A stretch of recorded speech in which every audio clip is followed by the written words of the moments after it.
नमस्कार, खाऊ संस्कृती किचनमध्ये तुम्हा सर्वांचं स्वागत आहे. आज आपण बनवणार आहोत सोयाबीन भुर्जी.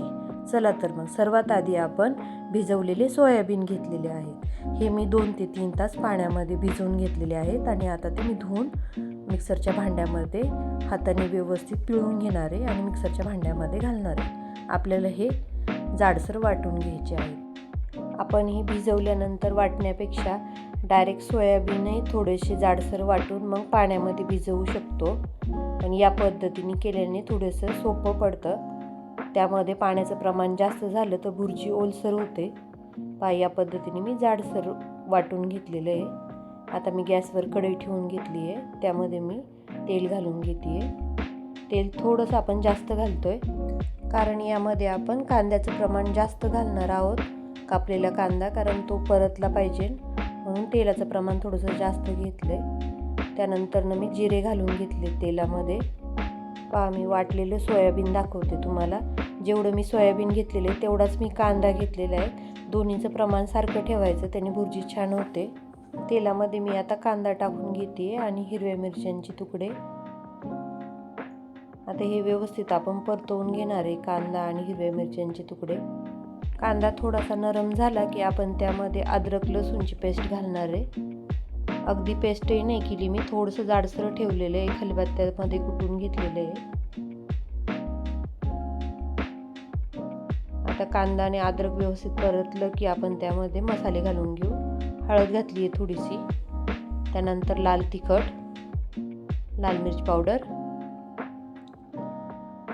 त्यानंतर मग मी अर्धा चम्मच धणे पावडर घालते आहे आणि अगदी पाव चम्मच मी जिरे पावडर घालणार आहे त्यामध्ये.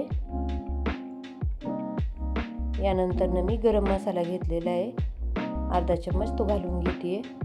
हे सर्व आपण व्यवस्थित परतवून घेऊ. त्यानंतर मी टोमॅटो घालून घेणार आहे यामध्ये. एक कापून घेतलेला टोमॅटो आहे हा, तो घालणार आहे.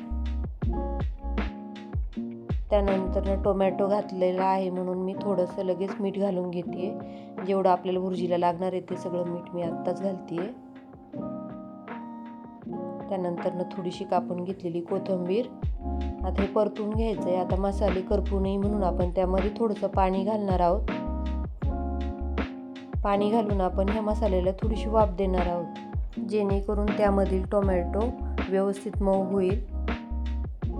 झाकण ठेवूया आपण. जर कधी घरामध्ये भाजीला काही नसेल तर तुम्ही या पद्धतीने भुर्जी करून खाल्ली तर तुम्ही वारंवार कराल ही नक्कीच, कारण खूप छान होते ही भुर्जी. मस्त मसाल्याला तेल सुटलं आहे आपल्या. आता आपण यामध्ये जे आपण सोयाबीन मिक्सरला बारीक करून घेतलेले ते घालणार आहोत. सोयाबीन भुर्जी किंवा पनीर भुर्जी अगदी झटपट होणारी रेसिपी आहे, पण चवीला खूप छान लागते हे तर नक्कीच.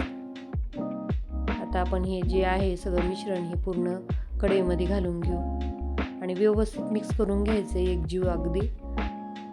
आता यानंतर परत आपण याला वाफ देणार आहोत झाकण ठेवून, कारण ह्या भुर्जीला थोडंसं तेल सुटलं पाहिजे आणि ते मसाल्यांमध्ये व्यवस्थित मिक्स झाली पाहिजे. आपण यावर आता झाकण ठेवूया. गॅस बारीक करून घ्यायचा आहे आणि झाकण ठेवून वाफ द्यायची आपल्याला. अगदी 2 मिनिटानंतर तुम्हाला दाखवते. भुर्जीला मस्त तेलही सुटलेलं आहे आणि भुर्जीचा रंग पहा आणि चवीलाही खूप छान लागते. एकदा नक्की करून पहा. भुर्जी कशी झाली ते दाखवते पहा मी तुम्हाला जवळून. पहा एकदम छान झाली आपली भुर्जी. आता आपण ही प्लेटमध्ये काढून घेऊ.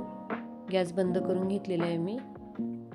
तुम्हाला माझी सोयाबीन भुर्जीची रेसिपी कशी वाटली मला कमेंट करून नक्की सांगा. आणि माझी रेसिपी आवडली असेल तर लाईक करा, शेअर करा आणि कमेंट करा. तुम्हाला अशाच नवनवीन रेसिपी पाहण्याची आवड असेल तर माझ्या चॅनलला सबस्क्राईब नक्की करा.